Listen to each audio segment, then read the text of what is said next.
All right, guys, good morning, good afternoon, wherever you're out there. Again, my name is Carson Cook. Thank you so much again for tuning into the Merchant Services Slayers Facebook group. Really appreciate you joining me today, guys. I've got a very interesting topic that I would like to talk about this week. Another thing I wanted to add too, guys, sorry we haven't been putting out that many videos. We are working on our fourth office. We've been pretty busy actually growing and moving stuff around, so on and so forth. I actually have a couple of card builder people that actually signed up for Card Builder or signed up for the meeting and we missed the meeting. I'll be reaching out to everyone that did actually get in touch with us for Card Builder. We also have a special that we're going to be having going on right now with Card Builder. It's going to be a very simple process. Instead of just kind of going through the thing and doing like an interview, so on and so forth, we're just going to give everybody the payment link. That way, if you guys want to take advantage of Card Builder, you can go ahead and sign up for it and just buy it and go through it. It's a 17-section course on how to get started in merchant services, designed for not only agents that have just got started all the way to those that own full-blown office. We've actually partnered with some ISOs to actually offer this as their full-blown training for their ISO. So we like it. It's good stuff, guys. We just don't have a ton of time with the other office going up to kind of manage the video calls between Craig and myself. So, with that being said, we're just going to get the link out for those that were there that we missed it. I apologize about that. I'm actually going to be emailing you, contacting you shortly, probably sometime within this month, and I'll be sending you the link. So that way you can sign up for that, whenever you want to. But today, guys, what I really wanted to talk about, this is a super important topic because there's a lot of different viewpoints on this, and you'll find out a lot of different sources based off of not only those who have come up within the industry, but also those that have different types of merchant clientele, whether it's franchises, larger merchants, all the way down to smaller merchants, $4,000, $5,000, $6,000, $7,000 merchants. And that is, how hard do I push a merchant? How hard do I need to push a merchant? And this is kind of a weird question because being that the industry has changed so much, and all of us have been in the industry for now probably over 15, 20 years, is that there's been different types of, pendulum movements between different types of programs, whether it's free equipment, cash discounting, dual pricing, so on and so forth. And the attitudes of merchants has also changed throughout that period of time. And people say, well, it's been more competitive than ever. Well, that's just not true. It's been just as competitive as when I started as it is now. Nothing has really changed. There has been a change of new companies coming out and failing and so on and so forth. But the idea now is that you need to realize, how hard do I push a merchant? Or from our background, as you guys know at Merchant Services Slayers, we need to push them very hard. You need to get them closed, right? There are now a lot of W positions out there, but those paychecks that you guys get if you're an employee of an ISO heavily rely on your ability to close those deals and make merchants happy. So the 1099 model, we still implore some of that as well. But at the end of the day, your mindset needs to always be closing. It's a production-based industry. That's pretty much it. So we're going to talk about 3 different things here of why you need to be pushing your merchant hard, and then some techniques and strategies on how to do that. Well, first off, number 1 is you need to change your mindset. Okay. Now, too many new people, green peas, or even new people to the industry come from different backgrounds, and in service-based sales industries where you manage a book or a portfolio, usually that's kind of like order taking, and they're used to that. The problem is that when you're actually trying, get into a position where you're closing a lot of deals very quickly, that doesn't seem to work out, right?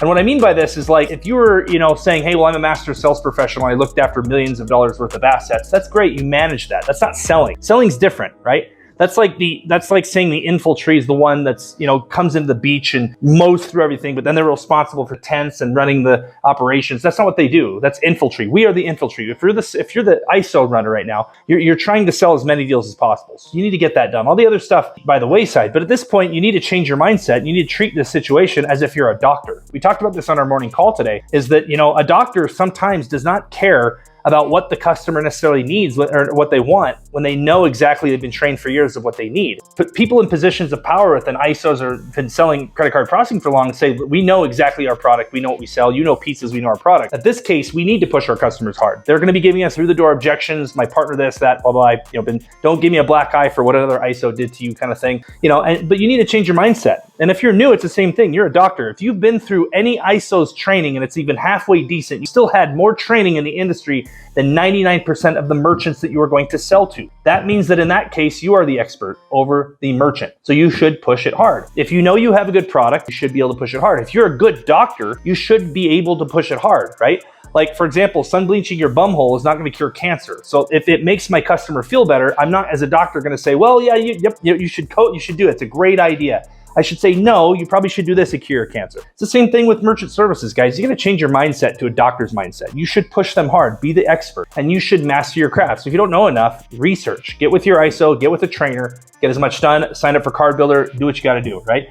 Number 2, prepare for the hard close, but build to the easy close. My biggest thing in my experience with the industry is that closing was the easiest thing in the book. Why? Because I spent a lot of time with the psychology and the rapport building before and walking out with the deal. I remember one time when I was at Securus, I came down and talked with the call center. The call center, they'd have their smoke break and I would visit the office. And they say, I was an agent. So, man, I would set you with appointments that were just horrible. Like they would say, never come in. And I don't know how you close those. And they'd find out because they got paid off. Because I used rapport to my advantage and I focused on steps 1 through 5 before I could focus on closing. Because then the closing was easy. If they liked me, I'd just say, oh, you know what? Go ahead and grab your voided check. And it's simple. But I would always prepare myself for the hard close. That doesn't mean I can't hard close. That just means that I have the ability to turn up the heat, right? If you raise a good child, you don't need to beat them in the end, right? At the end of the day, right? But you have the ability to punish your kids. So it's the same thing. I focused on the pregame so I wouldn't have to do this as much as I needed to. And number 3, after you sign, you need to go to work, just leave. That's another big thing that we have with how hard do I need to push a merchant? So a lot of people push the merchant, finally get a deal closed. They use all the closing techniques, Jordan Belfort, Grant Cardone, merchants, all these guys, Jeremy Miner now, awesome guy. Anyway, you're using these closes to get these done, and then you sign the paperwork. You're like, all right, see ya, boom, you're out, right? That's not gonna help you either, okay? After you physically sign the deal, you say, give me 1% of your trust so that I can earn the other 99%. They sign the paperwork and we move on. Okay, that's when the work starts. And too many new agents don't understand that, is that you need to push a merchant hard, but once you cross the finish line, you're not done. You need to make sure you get that merchant installed. We're gonna do a video on that here in a little bit, but it's important to understand that. So again, getting back to it, how hard should I push a merchant? Well, your paycheck depends on it. Push them hard. If you're the doctor, you have the prescribed medicine, which is your service. If you have a halfway decent ISO and a great program, it's gonna save them money, it's a better system,